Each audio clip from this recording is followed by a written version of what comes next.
Hey, what's up guys? KCW here, TaxSaleAcademy.com. Thank you so much for joining me on today's live stream here on YouTube. As always, if you'd like more information at the end of this live stream about tax sale investing, be sure to head on over to TaxSaleAcademy.com. That's TaxSaleAcademy.com. Okay, on today's live stream, I want to kind of help teach you how to be the best tax sale investor possible, right? So the deal is, there's a lot of stuff that's not directly related to tax sale investing, but it really has a huge impact on your business. We're talking about all the skill sets that will help you be refined as possible as a tax sale investor. Now, in today's live stream, we're going to be touching on a few of these different topics. If you're a member of the Tax Sale Academy, we're actually going to dive deep into this subject in next week's live weekly workshop. So make sure you look out for an email for that for you Academy members out there. Here's the deal. I can teach you how to buy and sell tax defaulted real estate all day long. I can teach you the process, the strategies, the methods, the procedures, and everything that goes along with it, right? But there's an outside knowledge that can certainly help your business. This outside knowledge, these additional skill sets, they'll really contribute to you becoming a refined investor. A refined investor, in my opinion, is somebody that uses more than just the minimum knowledge required to make a few dollars. It's somebody that can really expand their business exponentially. So let me give you an analogy. A number of years ago, and you'll kind of see quickly how this applies to tax sale investing, but a number of years ago, I trained for and I received my pilot's license. The truth is, when you're in the air, really anybody can take control of the airplane for a few minutes, right? There's only two things you have to worry about when it's just a couple of minutes. It's the yoke and the throttle, right? The yoke, tells you which way the airplane's going, and the throttle makes you go forward or slow down, that kind of stuff. Pretty simple. Tax sale investing, you buy a piece of property, you sell it. So far, so good, right? Now, when it comes to flying an airplane, what if you see a large cloud ahead of you, right? Which indicates there could be some type of weather ahead of you that you need to worry about. How would you respond? Wouldn't it help you to know a thing or two about weather? You're right, figure out how to avoid it. Perhaps there's something more pressing, like a engine sound that's funny or just sounds off, right? You might not be so terrified if you knew a thing or two about engines. Or maybe you hear air traffic control, something concerns you, but you don't know what they're saying. Well, you might not be so terrified if you knew what they were saying. The same thing applies to tax sale investing. On the outside looking in, it's just buying properties and selling properties. That's really all it is in theory.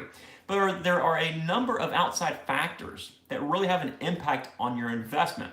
Now, some are very closely related to your property, that specific property that you're investing in.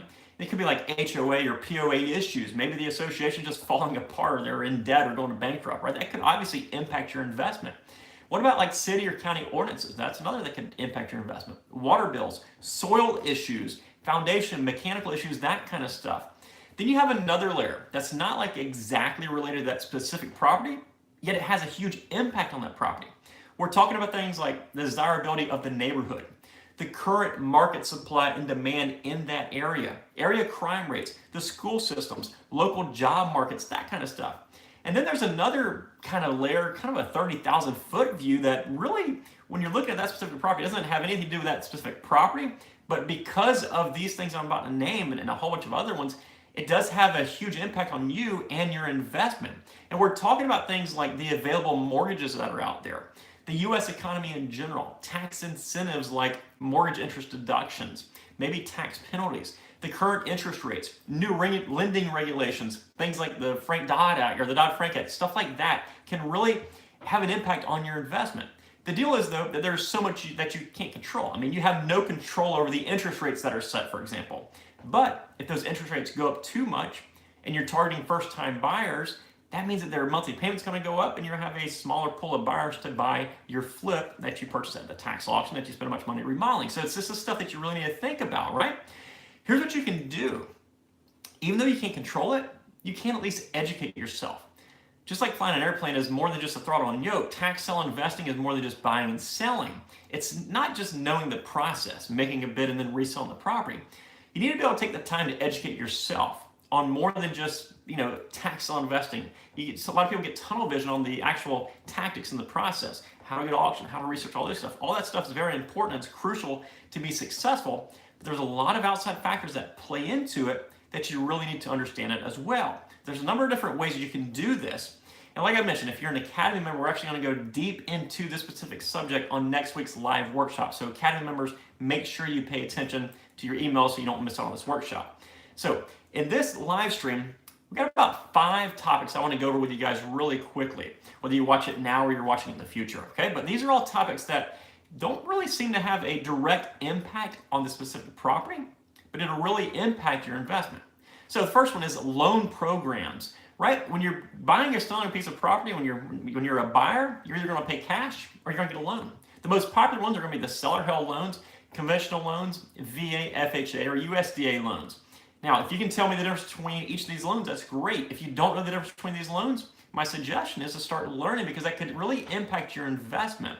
The difference between a conventional loan and a USDA loan, for example, could be meaning putting 20% or more down on the property, or a zero down, no money out of pocket type investment, or type sell to a first-time buyer, which can really be a huge advertising benefit. So learn the different loan programs. Again, this doesn't sound like it has a direct impact on you as a tax investor, because it's not like tactical stuff. But the deal is, if you buy a flip and you remodel it and you want to sell it to a first-time buyer, if you advertise that property as 0% down for USDA loans, that's a huge, huge advertising draw to a lot of people, and it'll bring a lot of buyers in, not only for that property, but it'll also allow you to create a buyer's list and future buyers moving forward. What about the market conditions? When I say market conditions, we're talking about on a national, state, and a local scale. What is the economy doing? You can buy and sell tax-defaulted real estate in all sorts of different economies. You can make money, you just have to go about it in different ways. But you need to really understand what the economy is doing. If the economy is sliding, you might want to pay less for a piece of property than you normally would otherwise. And if the values are rapidly rising, you might want to pay a little bit more, because you'll know that you're going to make that money up in the next month or two.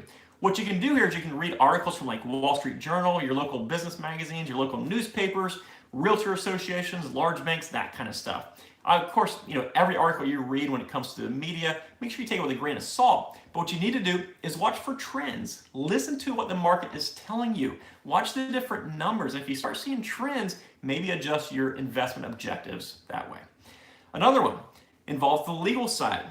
Again, it's not straight tactical stuff. Buy and sell tax-defaulted real estate. This is how you do it. But the legal side has a huge impact on you as a tax sale investor. Know the laws in your area, and there's all sorts of different laws that can really apply to you eventually at some point. Read over real estate contracts. Read every single line and try to understand why each of those lines is put into that contract by the attorney that wrote the contract. Really figure out how to apply to you and why it's in there. Take the time to read through the tax sale laws in your specific state that you're investing in. Knowing these laws can really help you out as a tax sale investor. Make sure also that you understand the legal side of advertising the properties for sale. Do you realize, for instance, you can't actually refuse a family from buying a piece of property just because they have children, right? You have to rent or you have to sell to them. That's one of the protected classes of familial status. So, unless there's certain exceptions to that, but that's like one thing that you can't do, and that's serious trouble. So, if you didn't know that, you could get yourself into trouble. So you don't really understand what you're doing. So my suggestion is to seek out laws. Try to find the different laws that will apply to you as a tax sale investor, as a real estate investor, and really as an advertiser, as a person. So you're really following all the laws as closely as you should, and you don't do anything that you shouldn't be doing. The next one, advertising, right? You buy this tax sale property and you're going to go out and put a sign in the yard. But that's not going to move it fast enough. How on earth can you move that piece of property very quickly? Guess what? Guys, the old days of putting a classified ad online, or in the newspaper, to sell a piece of property doesn't work. And even like the classified ads section online on those newspapers, those don't work anymore. A lot of tax sale investors, the ones that are doing the best, they use internet marketing. They build their buyers list up. They build a database of people that they can send these properties to and sell their properties very, very quickly. Internet marketing is not just like, stuff that, you have to be some sort of tech genius to figure out. It's got to be very, very easy nowadays. In the Academy, we teach all sorts of different ways to do this, but there's ways to build your buyers list. There's ways to sell properties very, very quickly, which allows you to turn your money over quickly. So if you're not familiar with marketing online at all, just spend some time on Google. There's lots of information about it. And the next one that we're going to talk about today are the area customs. What is customary in that area? What is typical of the specific area that you're going to be investing in? For example, are home inspections typical in the area? Do you need to allow time for home inspections? Or who pays for the title insurance? Is the buyer supposed to pay for it or the seller supposed to pay for it? And this stuff varies from state to state. If you're selling a house, say it's worth $80,000 and that title insurance depending on which side it goes, that could be $1,000 or more that comes out of your pocket that you might not have been expecting. So know those type of customs. What about this? Do attorneys close the transactions? Do title companies close the transactions? Who pays for their services? And again, this varies from state to state. And perhaps you're very familiar with the real estate market. Maybe you're a realtor, maybe you're an investor, whatever it is, in the specific market that you're in. And guys, when I started, my home base is in Florida, and I'm very, very familiar with this market.